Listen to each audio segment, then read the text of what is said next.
안녕하십니까? 지식과 통찰을 나누는 시간입니다. 오늘 우리가 함께 들여다볼 이야기는 표면적으로는 그 어느 때보다 화려해 보이는 미국 경제의 숨겨진 얼굴에 관한 것입니다. 만약 오늘 내용이 여러분의 시야를 넓히는 데 도움이 된다면 이 지식을 주변 분들과 함께 공유해 주십시오. 알을 나누는 것은 세상을 더 깊이 이해하는 첫걸음이 될 수 있습니다. 최근 발표된 미국의 경제 지표들은 그야말로 장밋빛 일색입니다. GDP 성장률은 4%를 기록했고 주식시장은 연일 사상 최고치를 경신하고 있습니다. 실업률 또한 역사적으로 낮은 수준을 유지하고 있죠. 정치인들은 축배를 들고 언론은 성공의 팡파르를 울리고 있습니다. 하지만 이상한 점이 있습니다. 헤드라인 뒤편에서는 염세주의자나 비관론자가 아닌 수많은 경제 사이클을 직접 겪어낸 노련한 경제학자, 펀드 매니저, 그리고 기업가들이 조용히 다가올 폭풍을 준비하고 있다는 점입니다. 그들은 패닉에 빠진 것이 아니라 조용히 그리고 신중하게 대비하고 있습니다. 마치 폭풍 전야의 고요함처럼 무언가 맞지 않는 톱니바퀴가 삐걱거리는 소리가 들리는 듯합니다. 오늘 우리는 이 불협화음의 근원을 찾아 화려한 숫자 뒤에 가려진 미국 경제의 취약한 맨얼굴을 들여다보고자 합니다. 첫 번째 균열은 바로 국가 부채입니다. 현재 미국의 국가 부채는 약 35조 달러, 우리 돈으로 환산하면 무려 4경 8천조 원이 넘는 천문학적인 액수입니다. 더 심각한 것은 이 빚이 매년 약 2조 달러씩 경제 성장 속도보다 훨씬 빠르게 늘어나고 있다는 사실입니다. 기초적인 수학만으로도 이 방식이 영원할 수 없다는 것을 알 수 있습니다. 진짜 질문은 이것입니다. 과연 무엇이 가장 먼저 부서지게 될까요?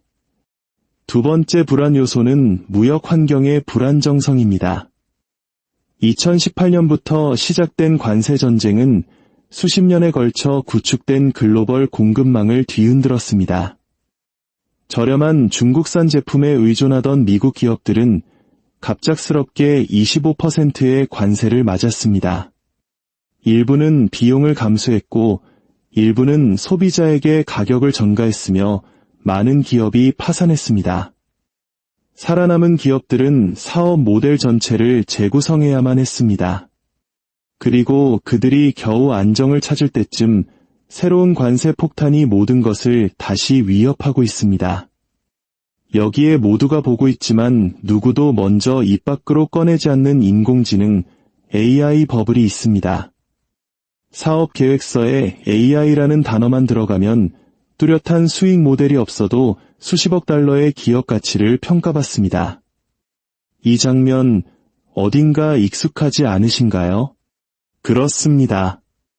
우리는 2000년대 초반 닷컴 버블이라는 영화를 이미 본 적이 있고 그 결말이 어떠했는지 잘 알고 있습니다. 거시 경제 지표의 화려함은 또 다른 진실을 가리고 있습니다. 바로 미국 내의 극심한 지역적 불균형입니다.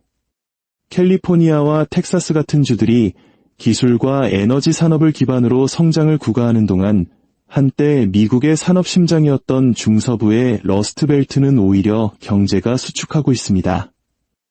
요란하게 부활을 약속했던 제조업 일자리는 대규모로 돌아오지 않았고 설령 돌아온 일자리라 해도 과거에 사라진 일자리보다 훨씬 낮은 임금을 지급했습니다. 이 제조업의 쇠퇴는 우리가 주목해야 할 미국 경제의 진짜 이야기입니다. 1979년 약 1950만 명에 달했던 미국의 제조업 고용 인구는 전체 인구가 2배 가까이 늘어난 2024년 현재 약 1290만 명 수준에 머물러 있습니다. 약 750만 개의 양질의 일자리가 사라진 셈입니다. 이는 과거 한강의 기적을 이끌었던 우리나라의 제조업 기반 도시들이 겪었던 구조조정의 아픔을 떠올리게 합니다. 남아있는 일자리마저 자동화되면서 생산성 지표는 좋아 보일지 몰라도 그 일자리에 의존해 살아가던 수많은 지역 공동체는 속절없이 무너져 내렸습니다. 정부 정책들은 이러한 추세를 막기는커녕 오히려 가속화하는 역효과를 낳기도 했습니다. 철강과 알루미늄에 대한 관세는 자국 철강 노동자를 보호하기 위함이었지만 현실에서는 자동차 공장부터 건설회사, 가전제품 제조업체에 이르기까지 철강을 사용하는 모든 기업의 원가 부담을 높였습니다. 결국 기업들은 자동화를 늘리거나 아예 관세를 피하기 위해 최종 조립 공정을 해외로 이전하는 선택을 했습니다. 평범한 노동자들에게 남은 것은 더 비싸진 물가와 더 줄어든 일자리뿐이었습니다. 이러한 정책들이 충돌하며 거대한 위기를 만들어내고 있는 곳이 바로 미국의 농업 중심지 하트랜드입니다. 대부분의 미국인들이 보지 못하는 곳에서 진짜 위기가 골마 터지고 있습니다. 아이러니컬하게도 이러한 정책에 압도적인 지지를 보냈던 중서부주들이 지금 가장 극심한 고통을 겪고 있습니다. 옥수수, 콩, 밀과 같은 주요 작물 가격은 2022년부터 생산 비용을 밑도는 수준으로 폭락했습니다. 예를 들어 옥수수 한 부세를 생산하는 데 5달러가 드는데 시장에서는 2달러에 팔아야 하는 상황입니다. 수확할수록 손해인 셈이죠. 하지만 농부들은 경작을 멈출 수 없습니다.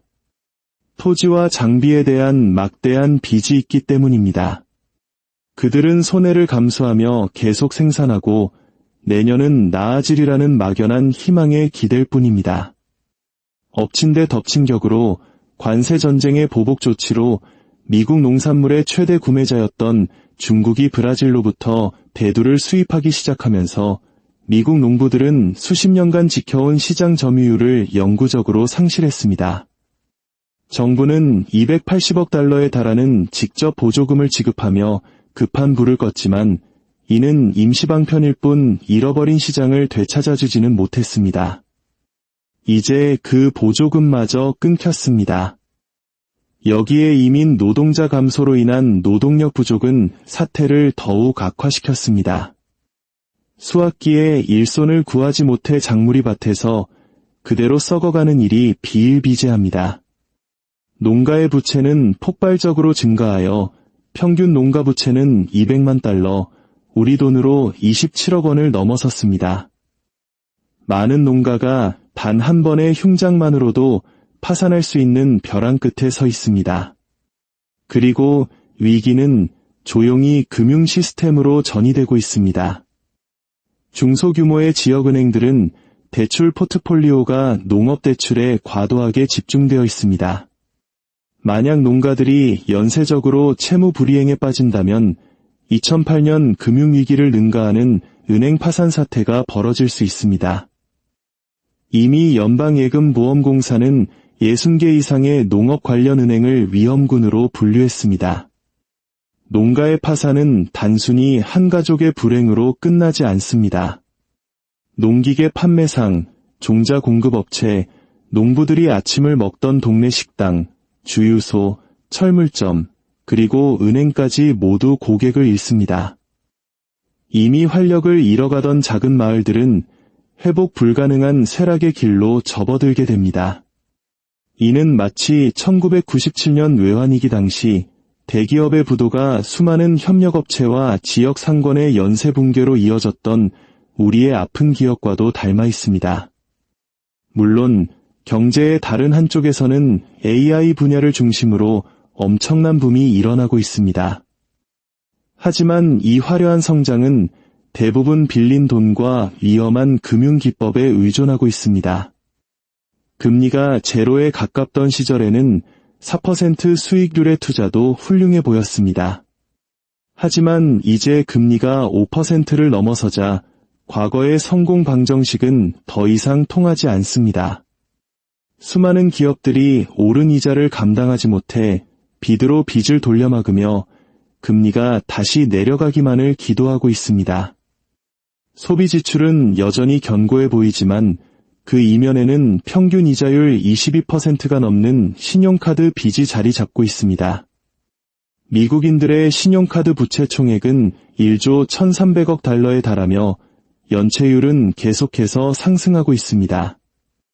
일단 사고 나중에 갚자는 방식은 언젠가 한계에 부딪히기 마련입니다. 부동산 시장은 붕괴 대신 동결 상태에 빠졌습니다.